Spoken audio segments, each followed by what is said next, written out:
धीरे से उसके अंदर से दमयंती बाहर आई। उसके चेहरे पर अजीब सी मुस्कान थी। उसकी आंखें लाल लाल चमक रही थी। रात के 9 बज चुके थे। मेघना, इशिता और गांव के कुछ लोग जनकपुर की गुफा में मुख्य द्वार पर पहुंचे थे। अचानक पूरी गुफा कांपने लगी। गुफा के अंदर से अजीब सी आवाज सुनाई देती है। पत्थरों को चीरते हुए दमयंती की बनाए हुए कंकालों की फौज बाहर की तरफ आने लगती है। उनकी आंखें चमक रही थी और इतनी बड़ी सेना देख के उन सबको बहुत शरीर में डर लग जाता है। वो लोग थर थर थर थर कांपने लगते हैं। फिर इशिता बोलती है, मेघना, इतनी बड़ी सेना का सामना हम सीधे नहीं कर सकते। ये हमें अंदर कदम ही नहीं रखने देंगे। हमारे पास समय नहीं है इशिता। अनुज अंदर है, हमें दिमाग से काम लेना होगा। मैं चुपके से गुफा के अंदर जाऊंगी, लेकिन उसके लिए तुम्हें इस सेना का ध्यान भटकाना होगा। तुम फिक्र मत करो, तुम बस अनुज को बचाओ। इशिता और गांव के लोग जोर जोर से चिल्लाने लगते हैं और गुफा से उन सेना को बाहर तरफ ले जाते हैं और वो लोग जंगल की तरफ भाग जाते हैं और सेना उनके पीछे पीछे चली जाती है। जैसे सैनिक गुफा से बाहर जाते हैं, मेघना तेजी से दौड़कर गुफा के अंदर प्रवेश करती है।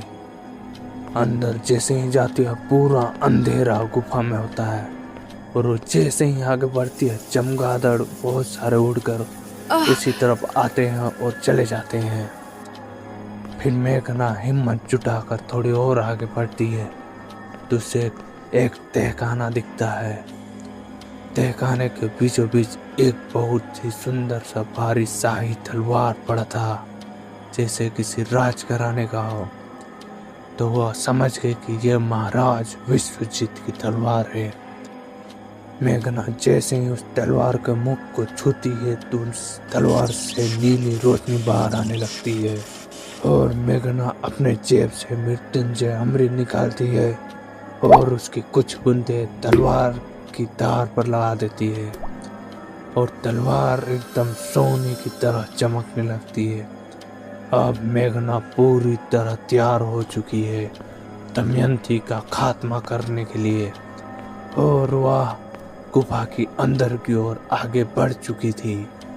मेघना हाथ में वो चमकती हुई दिव्य तलवार लेकर मुख्य चैम्बर में कदम रखती है और उसके पैरों की आवाज सुनकर दमयंती की खंजर हवा में ही रुक जाती है और वह धीरे से पीछे मुड़ती है।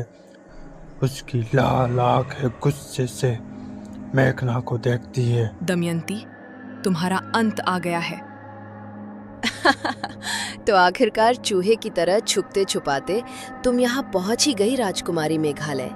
मुझे लगा था तुम शहर भाग गई। दमयंती, 400 साल पहले मेरे पिता और मैंने तुम्हें सिर्फ कैद किया था, लेकिन आज मैं तुम्हारा नामो निशान मिटाने आई हूँ।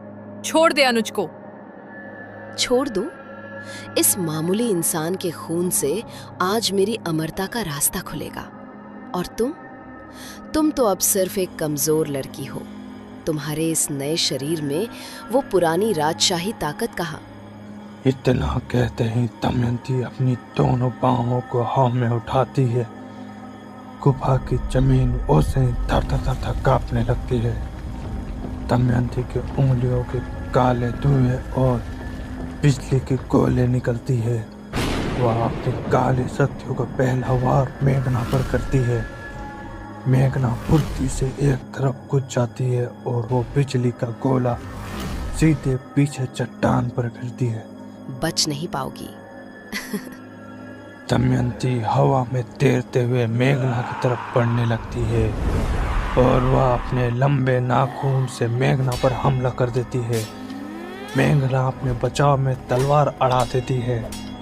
जब तलवार और दमयंती के नाखून आपस में टकराते हैं तो चिंगारी निकलने लगती है और इस चिंगारी की गूंज पूरी गुफा में फैल जाती है। अब दमयंती अपने बहुत ही शक्तिशाली काली शक्तियों का उपयोग करने लगती है, जिससे गुफा में बड़े भारी भारी पत्थरों को उठाकर एक एक करके मेघना के ऊपर फेंकने लगती है।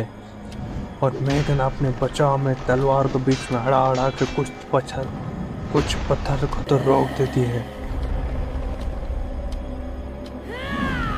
लेकिन एक बड़ा पत्थर आता है और उससे मेघना पीछे की ओर फेंका जाती है कि मुंह से खून निकल आता है। अब दमयंती बोलती है, बच नहीं पाओगी। मैंने कहा था ना, इस जन्म में तुम मुझे नहीं हरा सकती। अब देख कैसे मैं तेरे सामने तेरे इस आशिक की बलि देती हूँ। दमयंती वापस अनुज की ओर बढ़ने लगती है। मेघना दर्द से कराते हुए उठने की कोशिश करती है। वह अपने बंद दिमाग में 400 साल पुराने राजकुमारी को याद करती है और उसके आंखों में एक नई चमक आती है।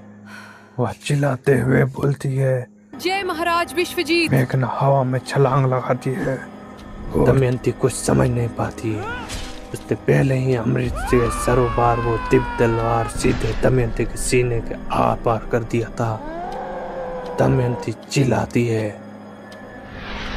अंत में तलवार के अंदर का पवित्र अमृत दमयंती के शरीर में रगों में दौड़ने लगता है, जिससे उसका शरीर जल के एकदम राख हो जाती है।